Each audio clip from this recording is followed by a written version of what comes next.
Good afternoon, everyone. Welcome to the first of our six-part series on Zebra Data Services. So this webinar is around cloud APIs, what's the hype, simplifying access to data and business insights. So this is a short webinar, 30 minutes.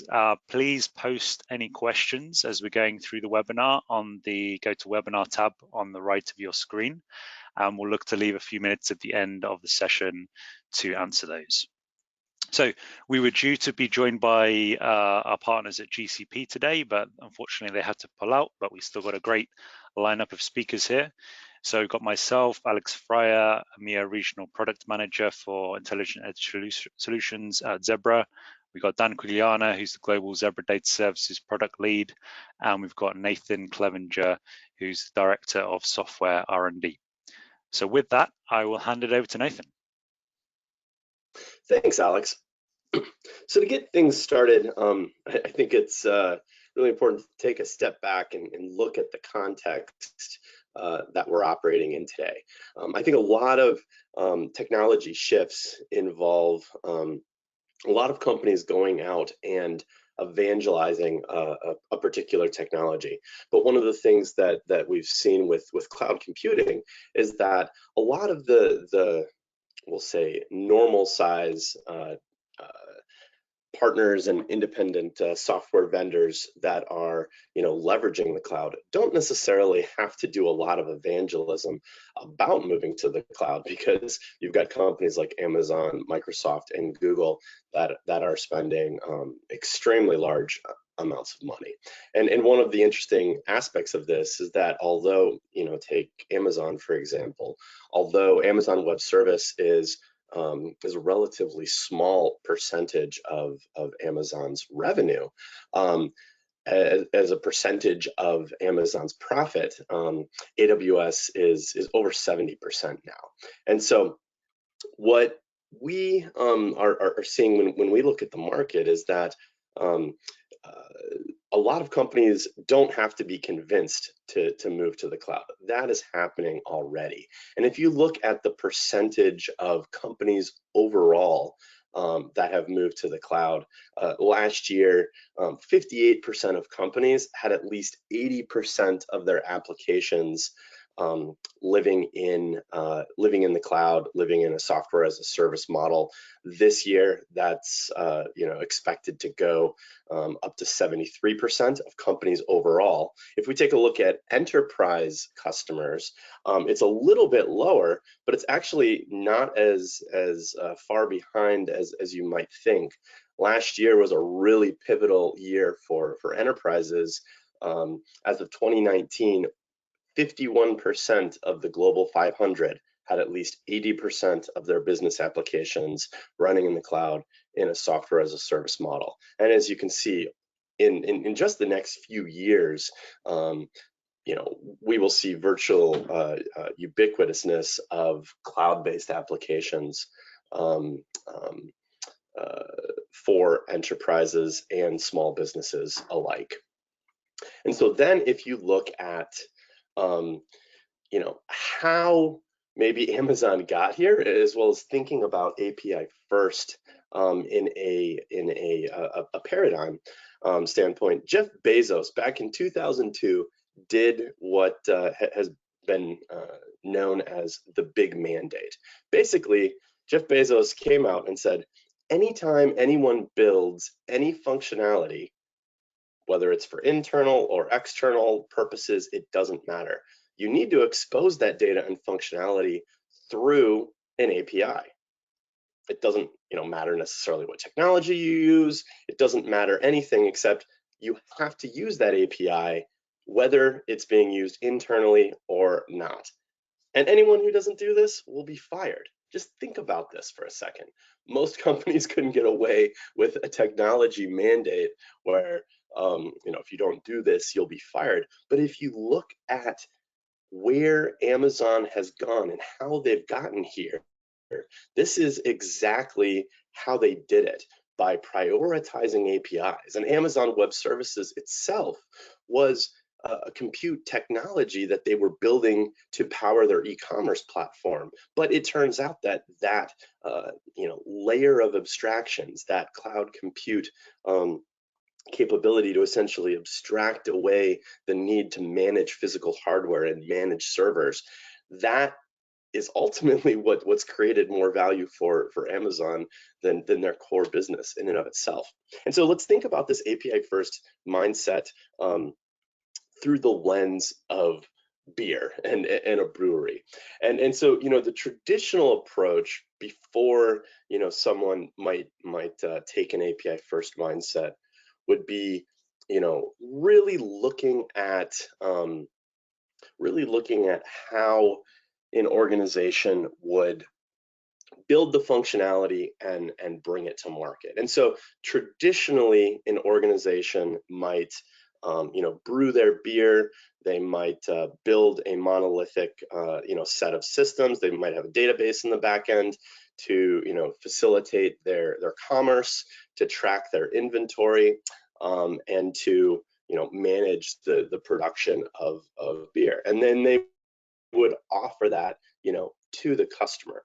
But if we look at how this approach is a little bit different in an API first world, it's all about building pieces of functionality that's exposed through an interface. And so rather than necessarily building all of that capability to do commerce and managed inventory as part of a monolithic application, by exposing those pieces of functionality as discrete capabilities, it enables an organization to do a few very important things. The first is it can open up an ecosystem of partners that can build that type of functionality, as well as opposed to having all of that functionality have to be built and maintained by the organization itself.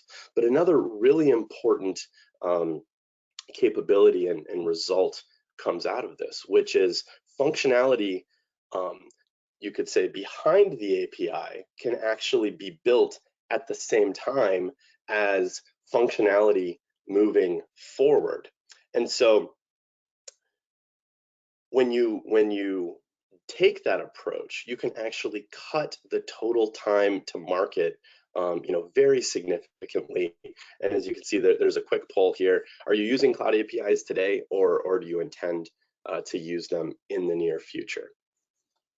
So right now, it looks like about 30% of folks have taken the results, and about 86% of folks said yes, they're using cloud APIs.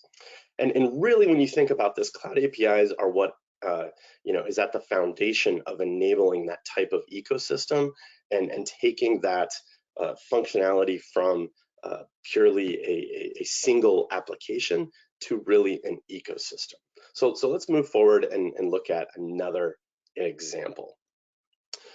So Walgreens has actually published a number of case studies about how they've taken their API journey, and it all started several years back when they were trying to drive adoption of the in-store photo printing machines.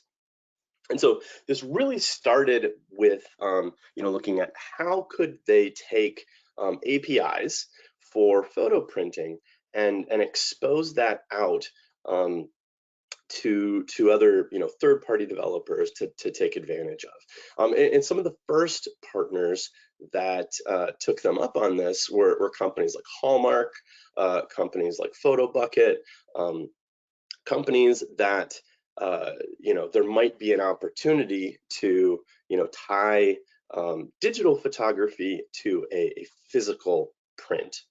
And one of the interesting things that Walgreens found out through this journey is that the adoption and actually commerce of people coming into the store to pick up photo prints the amount of revenue that drove, the average checkout for someone picking up, say, a gallon of milk or a snack, or refilling a prescription, was actually substantially higher than even the average. And so Walgreens started to think about, okay, how could they build a holistic strategy around this?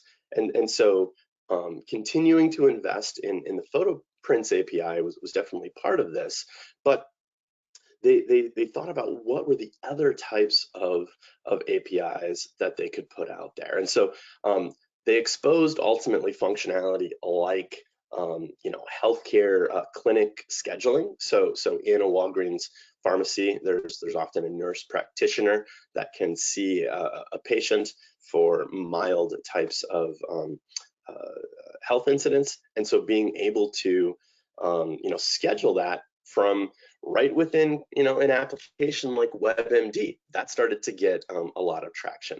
Also, exposing prescription APIs to refill your prescriptions and look at how many remaining refills you have, so that could also be embedded into applications like Daily RX.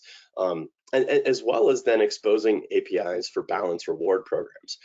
So ultimately what this did is deliver, through these APIs, not only the Walgreens app, which is one of the most popular healthcare and pharmacy apps out there for the same type of functionality of printing photos, scheduling appointments, refilling prescriptions, but by exposing these as APIs, it opened up an ecosystem where literally hundreds of other partners could embed that functionality into their applications, and ultimately driving hundreds of millions of dollars of revenue for Walgreens. So if we think a little bit uh,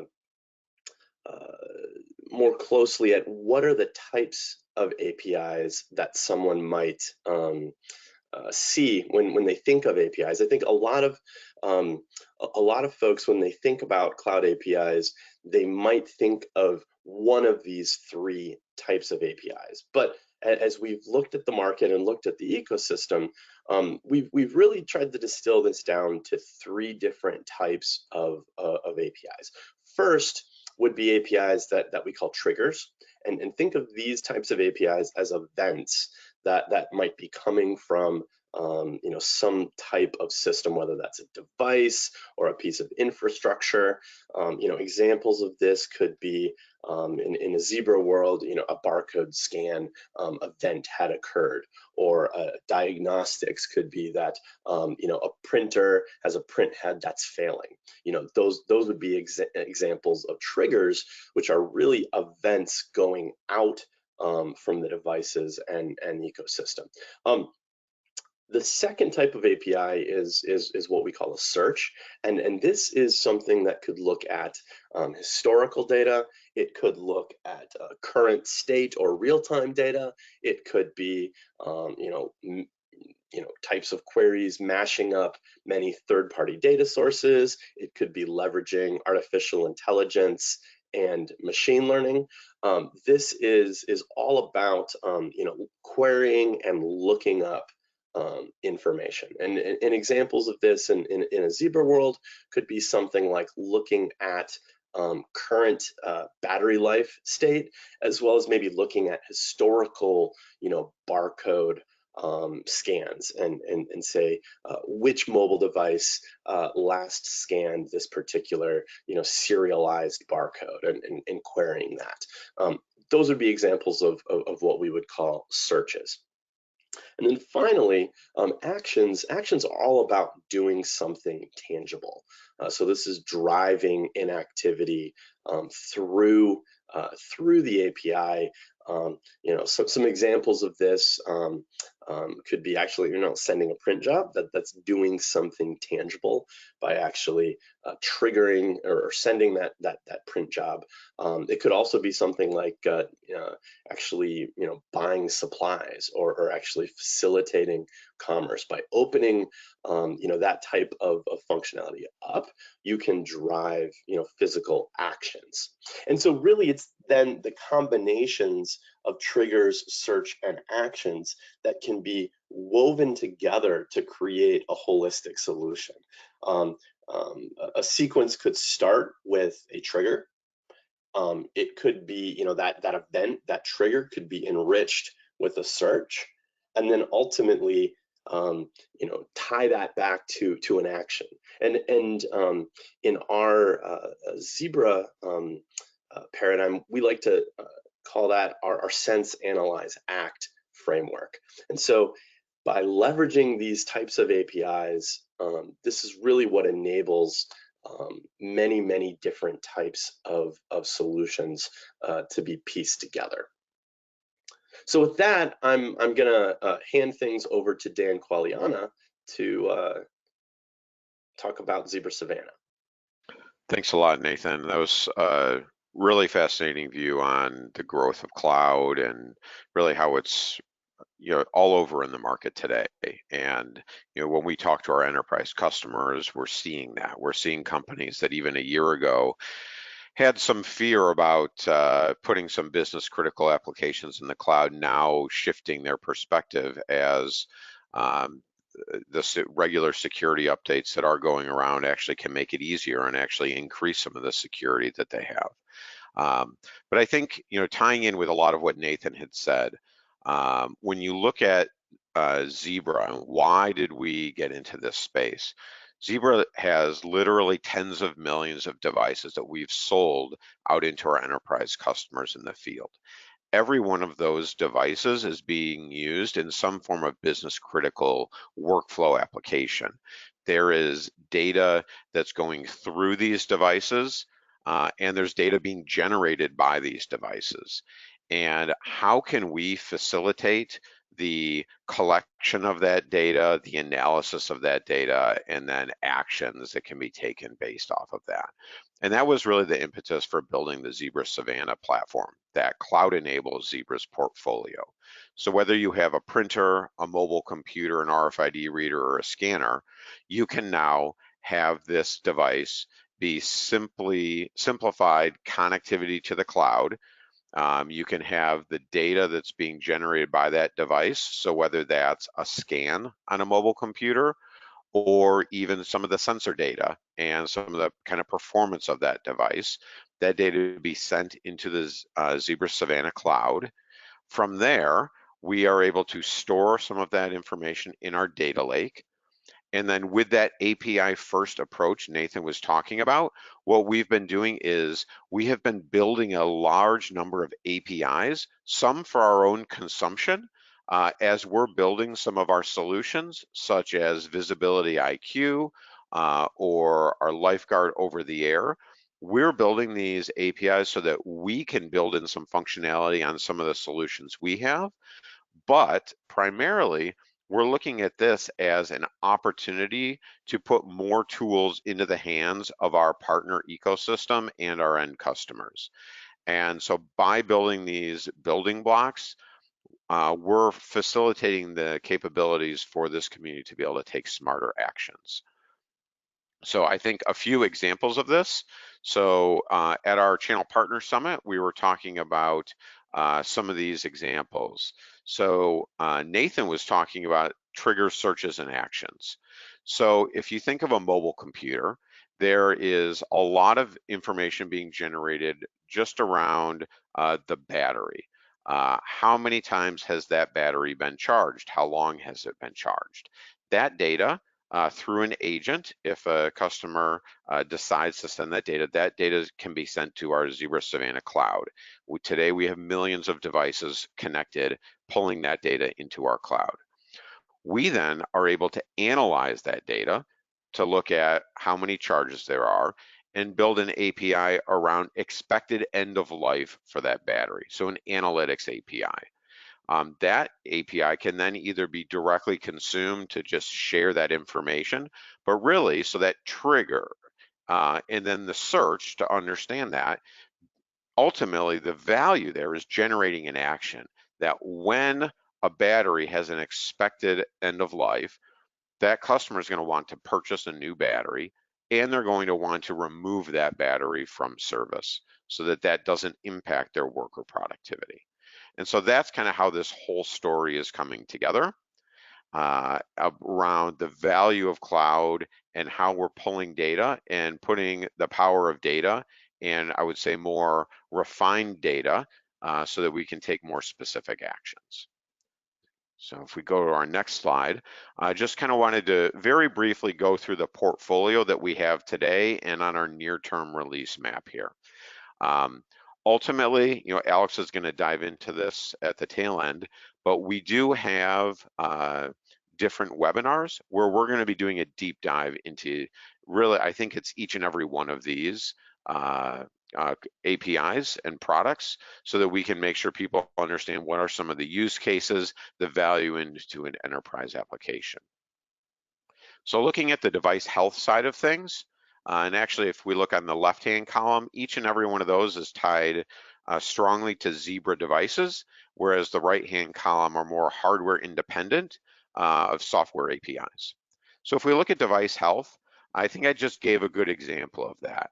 We are able, on our mobile computer side, there are 250 device level APIs that we're aggregating data. We're pulling that data into our cloud and then we're exposing that through 20 different APIs for people to take advantage of. Some of those are raw data as it's coming through. Some of those are analytics. And those are ones we are actually doing a release next week. Actually, I think it's the end of this week, but that's going to be a private release. So we have a webinar in a few weeks to dive into those, but if that's something you're interested in learning more, you can reach out to us and we can look to provide some more beta and restricted access to that. The second one we have is RFID read to cloud, and this is focused on fixed RFID readers and the capability to be able to not need an on-premise server tied to each and every one of the fixed readers. By having out-of-the-box cloud connectivity, users are able to manage those readers through the cloud, as well as through putting onto the reader itself some filtering of the tag reads that are coming through, sending all of that data directly to the cloud so that someone can then build an application with those events that are coming up to the cloud to be able to aggregate all that data across all of their readers in more of a cloud environment and save some of the money and have a much simpler ROI from what is traditionally needed with on-premise infrastructure. Our send to printer API is simply a REST API that opens up a communication channel to a printer and allows you to send data down to that printer. So whether that's a print job, a configuration, graphics, fonts, that's something that we have for an early May launch. And we'll be diving into that in another month or so. Lifeguard over the air is a method to host and distribute Zebra's Android Lifeguard operating system updates to those who have the service contracts for that service. Barcode Generator is an API to create a graphical image of 103 different types of barcode symbologies that you can then embed within your application or web page. Barcode Intelligence allows you to take scanned data. So imagine when you scan a barcode, you traditionally are going to get the alphanumeric code of what's encoded in that barcode, as well as the symbology. Barcode Intelligence allows you to take that data, look it up across a host of different industry databases so that you can enrich what's pulled back. So if you are in a healthcare environment and you scan a pharmaceutical, you can know what is the name of that, or what batch was it made in, where was it manufactured, the size of the packaging, the weight of it, but also whether it's been recalled. And so you can much more easily pull in a host of data to be able to enrich the worker who's doing that scan. And then blockchain is focused on how do we streamline the adoption of blockchain in our industry.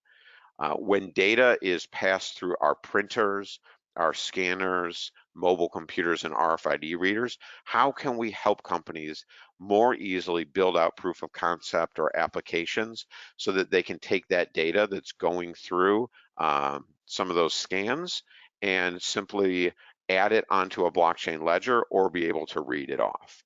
And that's a fun area that we've actually seen a lot of interest and a lot of growth, and we're excited to dive into that with folks later. So overall, if anyone is interested in learning more, you can go to developer.zebra.com/APIs. That is our Zebra developer portal, where you will see all of those production APIs available there. We also are working on getting some updated content onto the partner portal.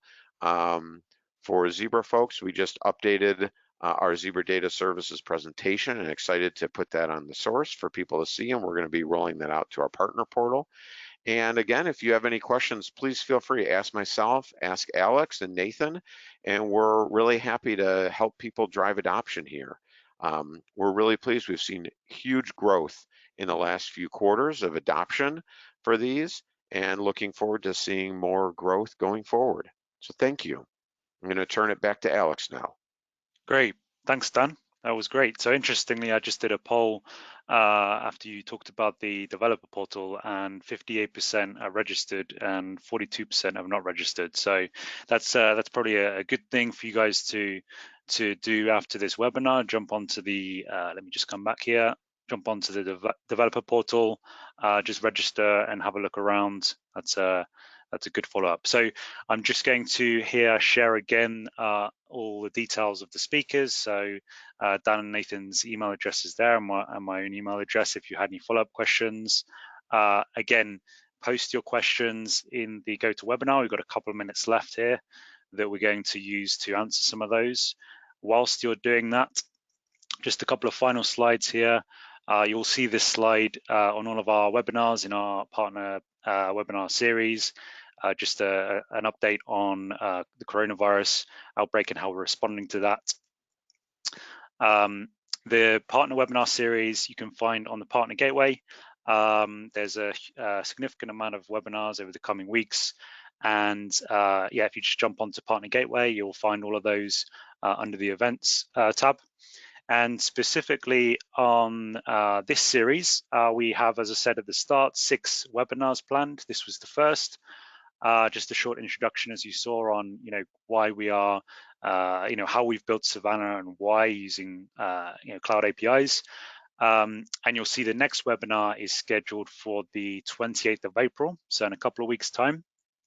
And then following that, there will be 4 subsequent webinars in which, as Dan mentioned, we'll be diving into each specific API that we are planning to launch or that we already have launched today. So with that, we've got a couple of minutes left. I'm just going to take a look here at some of the questions that we've seen, so keep posting those. Maybe Dan, I'll hand this first one over to you. Is the client that's feeding Savannah integrated into the OS? So I'm guessing this is referring to the Device Health API. Yes, that is. We call that the Zebra Data Services client. It's been on our devices for a few years, and we have several million devices out in the field that have that turned on and are actively feeding data into the data lake. That is something that the customers have that opportunity to opt in or opt out when those on the devices. So that's something that we have full transparency on that. And that is focused on the machine data of the device. So there's no personally identifiable information. We're looking at information around applications that are installed, memory usage, battery usage, number of scans, barcode symbology, things like that. So again, that's more device centric. Great, thanks, Dan. Just another one here. Does the Barcode Intelligence API support EAN barcodes?